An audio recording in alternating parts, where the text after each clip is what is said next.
Friends, आज हम बात कर रहे हैं जयप्रकाश पावर वेंचर्स लिमिटेड की। स्टॉक में अपर सर्किट लगा फ्राइडे को और इसके पीछे वजह बनी बाजार में बड़ी तेजी। और इस तेजी के पीछे वजह थी कि गुरुवार को बहुत ही जबरदस्त क्रैश हुआ था मार्केट। बहुत ही भयंकर गिरावट हुई थी, करीब 2700 पॉइंट की बड़ी गिरावट। और इस गिरावट के पीछे वजह बनी थी रूस और यूक्रेन का युद्ध।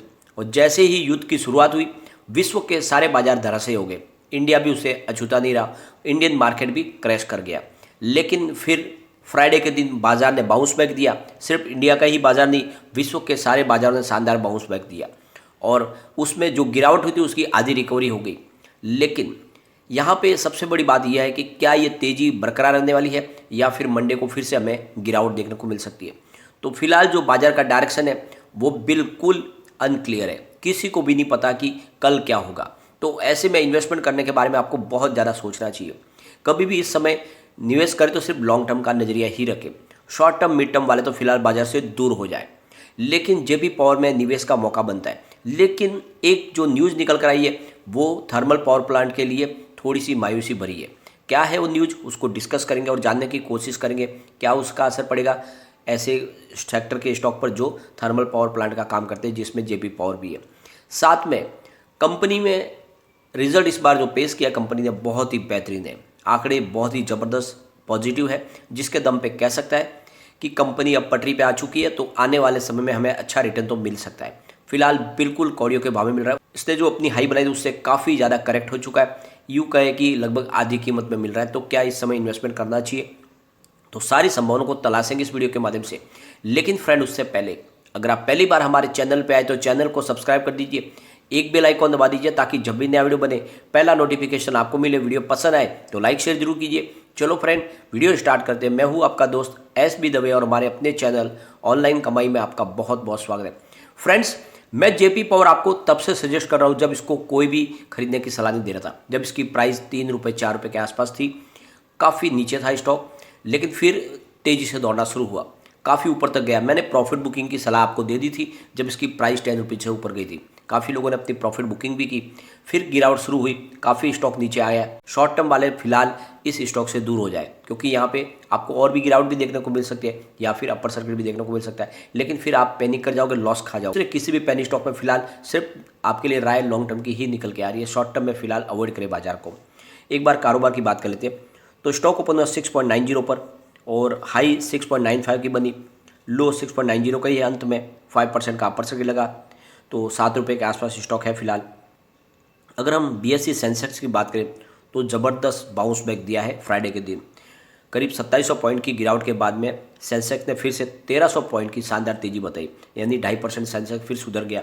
55,858 का स्तर फिर आ चुका है। तो बड़ी बात है कि 20 दिसंबर को इसकी प्राइस देखें तो मात्र 4.85 की थी और बहुत ही कम समय में करीब 11-12 रुपये तक पहुंचा था स्टॉक, यानी लगभग महीने भर में ही इसने बहुत ही शानदार रिटर्न दिया। अगर हम इसके BSE के वॉल्यूम को देखें तो फ्राइडे को 2,79,08,000 का वॉल्यूम हुआ। सामने 1,90,40,000 की डिलीवरी उठाएगी। डिलीवरी का परसेंटेज 68.22% है। तो ये डिलीवरी का परसेंटेज बहुत ही अच्छा है और अच्छी खासी खरीदारी हो रही है। लेकिन यहाँ पे अब बड़े फंड हाउस की बजाय रिटेल इन्वेस्टर का निवेश ज़्यादा हो रहा है, ये ध्यान रखना है आपको, क्योंकि फ्राइडे के दिन हमें कोई बड़े फंड हाउस की बड़ी खरीदारी या बिकवाली देखने को नहीं मिली। ये एक अच्छी बात भी है, क्योंकि यहाँ पे कोई बिकवाली भी बड़े फंड हाउस की तरफ से नहीं हो रही है। अगर हम NSE की बात करें तो 2,30,28,000 का वॉल्यूम हुआ। सामने 1,61,73,000 की डिलीवरी उठाएगी। डिलीवरी का परसेंटेज 70.23% है। तो दोनों एक्सचेंज में आपको डिलीवरी परसेंट अच्छा दिखेगा। इसके पीछे वजह जल्द ही अपर सर्किट लग गया था। अब यहाँ पे एक जो खबर निकल के आ रही है थोड़ी मायूसी भरी है। सरकार की तरफ से जो थर्मल पावर प्लांट है उनको ग्रीन नोट दिया जाता है, यानी कंपनी कम से कम पोल्यूशन फैला रही है उसके लिए ग्रीन नोट दिया जाता है। तो 2021 में मात्र एक कंपनी को ही ग्रीन नोट मिला। इसका मतलब बहुत सारी जितनी कंपनियां वो ज़्यादा पोल्यूशन फैला रही है, तो जो कार्बन का उत्कर्षण है वो ज़्यादा हो रहा है। तो ये एक थोड़ी सी चिंताजनक बात है, क्योंकि फिर उनको बेनिफिट नहीं मिल पाएगी, सरकार की तरफ से किसी प्रकार की राहत नहीं मिल पाएगी। 2015 में 5 प्लांट्स को ग्रीन नोट मिला था और 2017 आ जाते यह संख्या बढ़कर 9 प्लांट पर पहुंच गई थी, यानी इंडिया के 9 प्लांट को ग्रीन नोट मिला था।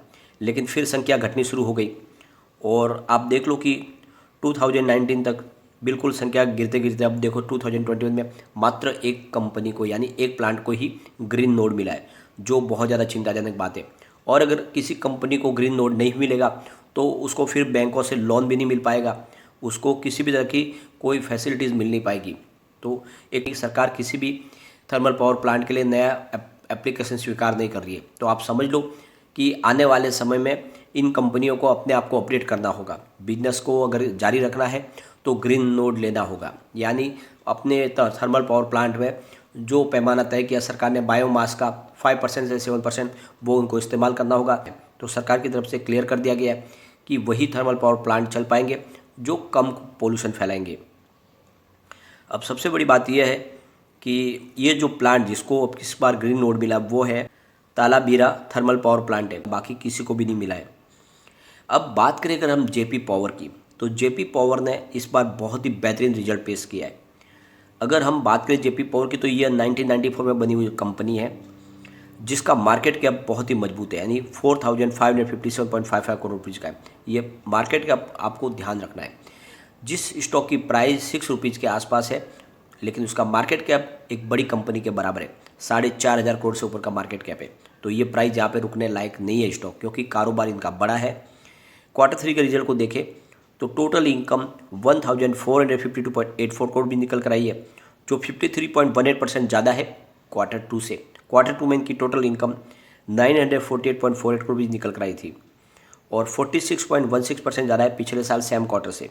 पिछले साल सेम क्वार्टर में इनकी टोटल इनकम 993.98 करोड़ रुपये थी और कंपनी ने net profit after tax 106.83 crore rupees का बताया।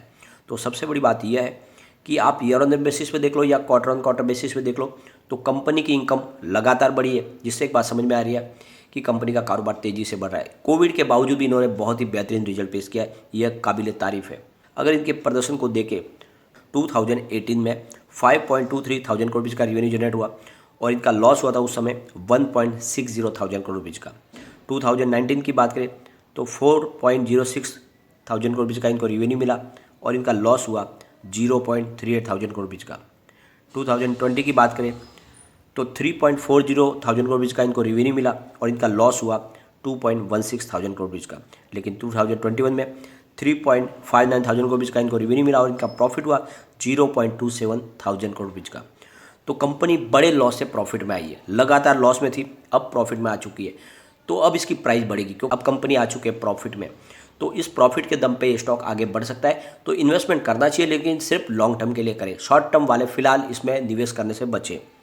जैसे कि कल की अपडेट निकल कर आई थी जहाँ पे कुछ पैनी स्टॉक है जिन्होंने कमाल किया, तो उस सूची में सबसे ऊपर जेपी पावर है जिसने बहुत ही अच्छा प्रदर्शन किया और ये लगातार हाई वॉल्यूम के साथ में ट्रेड करने वाला स्टॉक है क्योंकि लोगों की पहली पसंद बना हुआ है।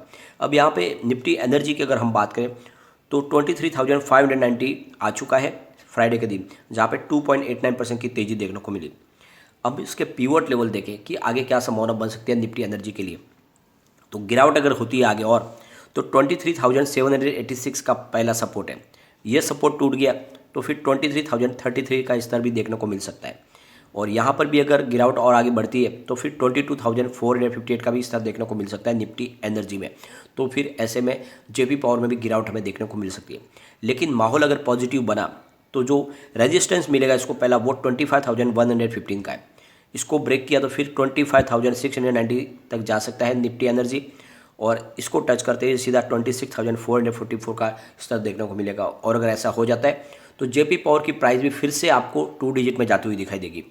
तो ये आपको ध्यान रखना है, लेकिन इस समय आपको सिर्फ लॉन्ग टर्म के हिसाब से ही निवेश करना है। यह स्टॉक आने वाले समय में डेफिनेटली एक बड़ा मल्टीबैगर बनेगा और उसके पीछे वजह यह है कि कंपनी सिर्फ थर्मल पावर प्लांट के ऊपर ही काम नहीं करती, बल्कि इनका हाइड्रो इलेक्ट्रिक पावर प्लांट भी है। कंपनी सीमेंट ग्राइंडिंग का काम भी करती है और ऐसे में इंफ्रास्ट्रक्चर के जो प्रोजेक्ट है वो तेज़ी से बढ़ रहे हैं। कोविड का इफेक्ट कम हो चुका है तो इस कंपनी को बहुत ज़्यादा प्रॉफिट होने वाला है। आने वाले क्वार्टर में ये जो प्रॉफिट है इससे भी ज़्यादा बढ़ोतरी होगी तो फिर प्राइस भी बढ़ेगी। तो बस इसमें बने रहे, लेकिन लॉन्ग टर्म के लिए बने रहे। फिलहाल किसी भी पेनी स्टॉक में आप शॉर्ट पोजीशन न बनाएं, लेकिन फ्रेंड कोई भी इन्वेस्टमेंट करने से पहले अपने फाइनेंशियल एडवाइजर से एडवाइस ले ले या अपना खुद का रिसर्च करें, क्योंकि मैंने वीडियो आपके एजुकेशनल पर्पज़ के लिए ही बनाया। वीडियो पसंद आए तो लाइक शेयर जरूर कीजिए और चैनल को सब्सक्राइब कर दीजिए। Thank you friend.